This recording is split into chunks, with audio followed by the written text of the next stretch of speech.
in Charleston, West Virginia has issued a severe thunderstorm warning for Perry County, northwestern Morgan County, until 2 a.m.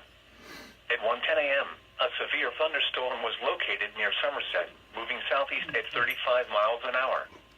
Hazard, 65 miles an hour wind gusts and quarter-size hail. Source, radar indicated.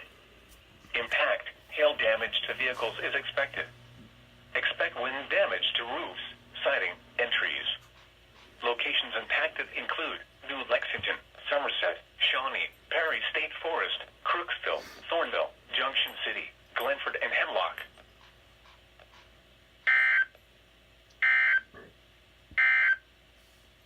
A severe thunderstorm warning